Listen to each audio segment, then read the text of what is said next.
வாழ்க வளமுடன். வாங்க இப்போ நம்ம வீட்டில் ஒரு துத்தி இலையோட குழம்பு பார்க்கலாம். அதுக்கு தேவையானது துத்தி இலை,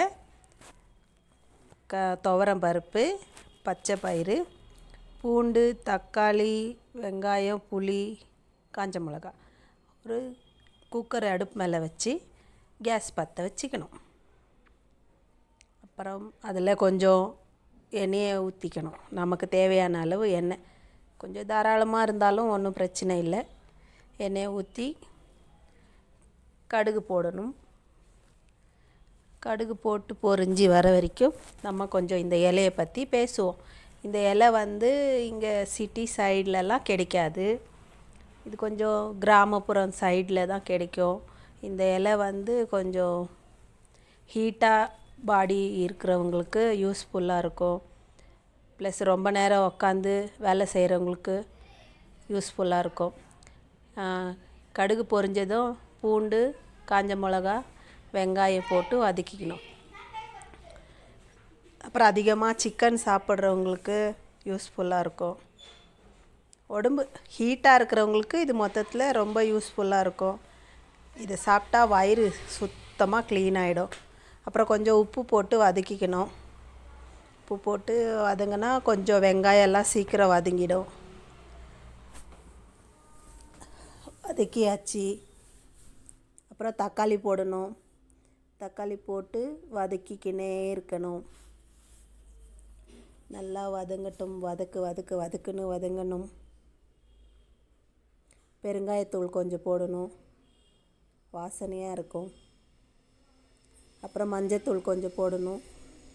அப்புறம் எல்லாத்தையும் மூணும் சேர்த்து நல்லா கலக்கி விட்டுட்டு, தக்காளி நல்லா மயஞ்சிருச்சு.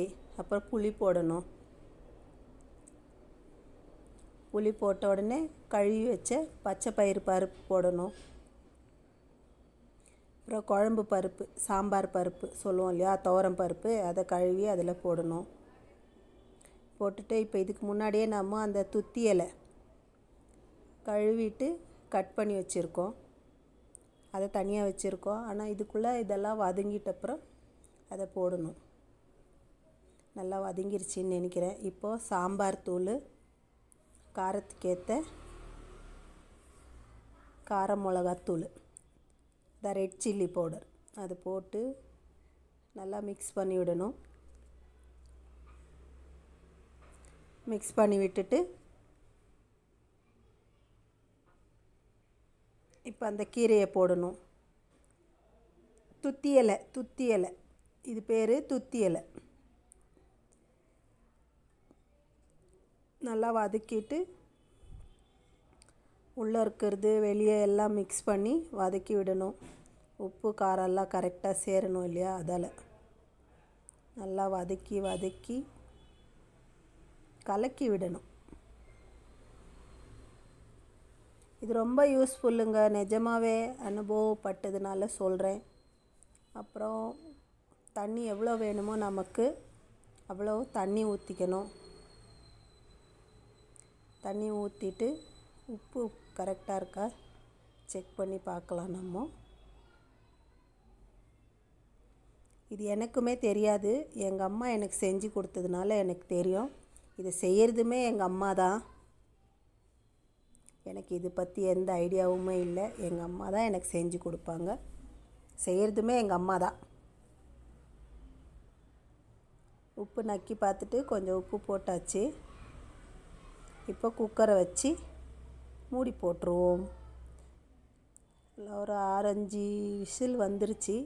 இப்போ குக்கரை இறக்கி விசில் போனதும் திறந்து பார்த்தா குழம்பு நல்லா கொதிக்குது. இப்படி எடுத்து பார்த்துட்டு தண்ணி இருத்து மத்து வச்சு கடைஞ்சிக்கலாம். இதுக்கு நீங்கள் சட்டி வச்சுருந்தாலும் சட்டியில் போட்டு கடையலாம், நல்லா மசிஞ்சிரும். எங்கள் வீட்டில் சட்டி இல்லை, ஸோ அதால் நாங்கள் குக்கர்லேயே கடைஞ்சிக்கிறோம். உங்கள் வீட்டில் சட்டி இருந்தால் நீங்கள் அதில் கடைஞ்சிக்கலாம் தாராளமாக. நல்லா மசிய கடையிறது. கடைஞ்சிட்டு இதுக்கு ஒரு தாளிப்பு கொடுத்துடலாம். எண்ணெய், கடுகு போட்டு பொரிஞ்சு வந்ததும் கருவேப்பிலையும் காஞ்ச மிளகாயும் போட்டு தாளிச்சிட்டு அதை அப்படியே அந்த குழம்புல ஊற்றிக்கலாம். ஊற்றிட்டு இது இட்லிக்கு, தோசைக்கு, சப்பாத்திக்குமே சூப்பராக இருக்கும். ஆனால் இது சாதத்தில் வச்சு சாப்பிடும்போது இன்னுமே சூப்பராக இருக்கும். இந்த சாப்பாடு கொழும்பு அவ்வளோ அருமையாக இருக்கும். இதை அனுபவித்தவங்களுக்கு தெரியும். நீங்களும் தெரிஞ்சுக்கணுன்னா இதே மாதிரி செஞ்சு ட்ரை பண்ணி பாருங்கள். எங்கள் அம்மா செஞ்சது, அம்மா செஞ்சாலே ஸ்பெஷல் தானே. பாருங்கள், அம்மா செஞ்ச உடனே பேர பசங்க எனக்கு வேணும் உனக்கு வேணும்னுட்டு கையை நீட்டிட்டு வாங்கி சாப்பிட்றாங்க.